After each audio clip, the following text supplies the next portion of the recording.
ಕಾಲ್ತುಳಿತ ಪ್ರಕರಣ ಸರ್ಕಾರಕ್ಕೆ ಮುಜುಗರ ತರಿಸಿದೆ, ನೋ ಡೌಟ್. ಜೊತೆಗೆ ತನಿಖೆಯೂ ಕೂಡ ನಡೀತಾ ಇದೆ. ಇದರ ಮಧ್ಯೆ ಸರ್ಕಾರದ ವಿರುದ್ಧ ಹೋರಾಟಕ್ಕೆ ಮೈತ್ರಿ ನಾಯಕರು ತೀರ್ಮಾನ ಮಾಡಿದ್ದಾರೆ.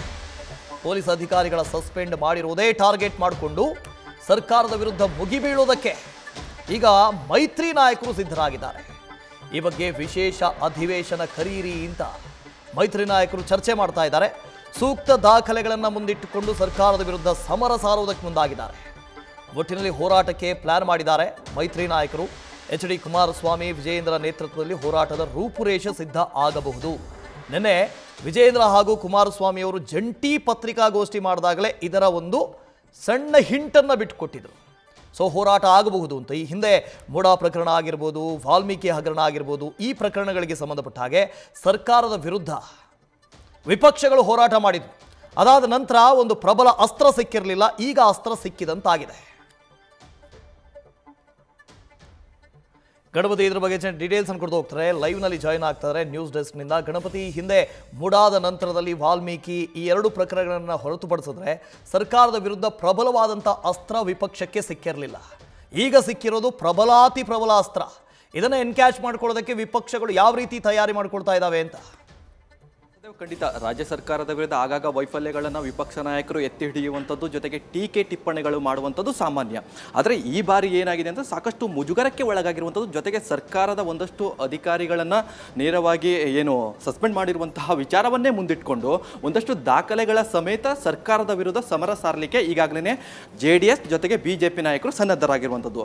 ನಿನ್ನೆಯಷ್ಟೇ ಕೇಂದ್ರ ಸಚಿವರಾದಂತಹ ಕುಮಾರಸ್ವಾಮಿ ಹಾಗೂ BJP ರಾಜ್ಯಾಧ್ಯಕ್ಷರಾದಂತಹ ವಿಜೇಂದ್ರ ಅವರ ನೇತೃತ್ವದಲ್ಲಿ ಒಂದು ಸುದ್ದಿಗೋಷ್ಠಿ ನಡೆಯುತ್ತೆ. ಇಲ್ಲಿ ಪ್ರಮುಖವಾಗಿ ಸರ್ಕಾರ ಯಾವೆಲ್ಲ ವೈಫಲ್ಯಗಳು ಮಾಡಿದೆ, ಯಾವೆಲ್ಲ ತಪ್ಪುಗಳು ಮಾಡಿದೆ, ಅದನ್ನು ನೇರವಾಗಿ ನಾವು ಜನರ ಮುಂದೆ ತೆಗೆದುಕೊಂಡು ಹೋಗ್ತೀವಿ. ಜೊತೆಗೆ ಒಂದಷ್ಟು ರಾಜೀನಾಮೆಗಳು ಬೇಕು. ಕೇವಲ ಪೊಲೀಸ್ ಅಧಿಕಾರಿಗಳ ರಾಜೀನಾಮೆ ಕೊಟ್ಟರೆ ಸಾಕಾಗಲ್ಲ, ಇಲ್ಲೊಂದು ಕಡೆ RCB ಫ್ರಾಂಚೈಸಿ ಅವರದ್ದು ರಾಜೀನಾಮೆ ಅಥವಾ ಅವ್ರ ವಿರುದ್ಧ ಕೇಸ್ ಹಾಕಿದ್ರೆ ಸಾಕಾಗಲ್ಲ. ಸರ್ಕಾರದ ಅಥವಾ ಜನಪ್ರತಿನಿಧಿಗಳ ರಾಜೀನಾಮೆ ಇಲ್ಲಿ ಅವಶ್ಯಕತೆ ಇದೆ ಅನ್ನೋ ನಿಟ್ಟಿನಲ್ಲಿ ಈಗಾಗಲೇ BJP ಹಾಗೂ JDS ನಾಯಕರು ಜಂಟಿ ಹೋರಾಟಕ್ಕೆ ಒಂದಷ್ಟು ರೂಪುರೇಷೆಗಳನ್ನು ರೆಡಿ ಮಾಡ್ಕೊಂಡಿರುವಂಥದ್ದು. ಪ್ರಮುಖವಾಗಿ ರಾಜ್ಯಪಾಲರಿಗೂ ಕೂಡ ಈ ಸಂಬಂಧಪಟ್ಟಗೆ ಒಂದು ದೂರನ್ನು ಕೊಡ್ತಾರೆ. ಅಂದರೆ ಸರ್ಕಾರ ಯಾವೆಲ್ಲ ಎಡವಟ್ಗಳನ್ನು ಮಾಡಿದೆ, ಈ ವಿಚಾರವಾಗಿ ಸರ್ಕಾರ ತನ್ನ ತಪ್ಪನ್ನು ಮುಚ್ಚಿಕೊಳ್ಳಲಿಕ್ಕೆ ಪೊಲೀಸ್ ಅಧಿಕಾರಿಗಳನ್ನು ಅಮಾನತು ಮಾಡಿದೆ, ಈ ವಿಚಾರವನ್ನು ರಾಜ್ಯಪಾಲರಿಗೆ ದೂರು ಕೊಡುವಂತಹ ಸಿದ್ಧತೆಗಳನ್ನು ಮಾಡಿಕೊಂಡಿದೆ. ಜೊತೆಗೆ ರಾಜ್ಯಾದ್ಯಂತ ಹೋರಾಟ ನೇರವಾಗಿ ಈಗಾಗಲೇ ಸರ್ಕಾರದ ಒಂದೊಂದೇ ವೈಫಲ್ಯಗಳನ್ನ ಇಟ್ಟುಕೊಂಡು ದಾಖಲೆಗಳು ಬೇಕು. ಈಗಾಗಲೇ ಕುಮಾರಸ್ವಾಮಿ ಅವರು ನಿನ್ನೆ ಸುದ್ದಿಗೋಷ್ಠಿಯಲ್ಲಿ ಒಂದು ಮಾತು ಹೇಳ್ತಾರೆ, ಈ ಪ್ರಕರಣಗಳ ಹಿಂದೆ MLC ಗೋವಿಂದರಾಜು ಅವರು ಕೂಡ ಇದ್ರು ಅಂತ ಹೇಳ್ತಾರೆ. ಅದಾದ ನಂತರ ಎಲ್ಲೊಂದು ಕಡೆ ಸರ್ಕಾರಕ್ಕೆ ಮುಜುಗರ ಆಗಿ ನೇರವಾಗಿ ಅವರನ್ನು ಗೇಟ್ ಪಾಸ್ ಕೂಡ ಮಾಡ್ತಾರೆ. ಅಂದರೆ ಕುಮಾರಸ್ವಾಮಿ ಅವರು ಯಾವುದೇ ಕಾರಣಕ್ಕೂ ದಾಖಲೆ ಇಲ್ಲದೆ ಮಾತಾಡಲ್ಲ. ಈ ನಿಟ್ಟಿನಲ್ಲಿ BJP ರಾಜ್ಯಾಧ್ಯಕ್ಷರು ಕೂಡ ಇದೇ ರೀತಿಯಾಗಿ ಒಂದಷ್ಟು ದಾಖಲೆಗಳನ್ನು ಇಟ್ಟುಕೊಂಡು ಸರ್ಕಾರದ ವಿರುದ್ಧ ಹೋರಾಡಲಿಕ್ಕೆ ಈಗಾಗಲೇ ಸಜ್ಜನ್ನು ಮಾಡ್ಕೊಂಡಿರುವಂಥದ್ದು. ಜೊತೆಗೆ ವಿಶೇಷ ಅಧಿವೇಶನದ ಅವಶ್ಯಕತೆ ಇದೆ ಅನ್ನೋ ಒಂದಷ್ಟು ಲೆಕ್ಕಾಚಾರಗಳು ಈಗಾಗಲೇ ಕುಮಾರಸ್ವಾಮಿ ಅವರು ವಿಜೇಂದ್ರ ಜೊತೆಗೆ ಚರ್ಚೆ ಕೂಡ ಮಾಡಿದ್ದಾರೆ. ಹೀಗಾಗಿ 11 ಜನರ ದುರ್ಮರಣ ಏನಾಗ್ತಿದೆ, ಜೊತೆಗೆ ಅಧಿಕಾರಿಗಳ ರಾಜೀನಾಮೆ ಏನಾಗಿದೆ, ಈ ವಿಚಾರವನ್ನು ಅಧಿವೇಶನದೇ ಚರ್ಚೆ ಮಾಡಬೇಕು ಅನ್ನೋ ಲೆಕ್ಕಾಚಾರದಲ್ಲಿ ಈಗಾಗಲೇ ಅಶೋಕ್ ಅವರು ಕೂಡ ಚರ್ಚೆ ಮಾಡಿದ್ದಾರೆ.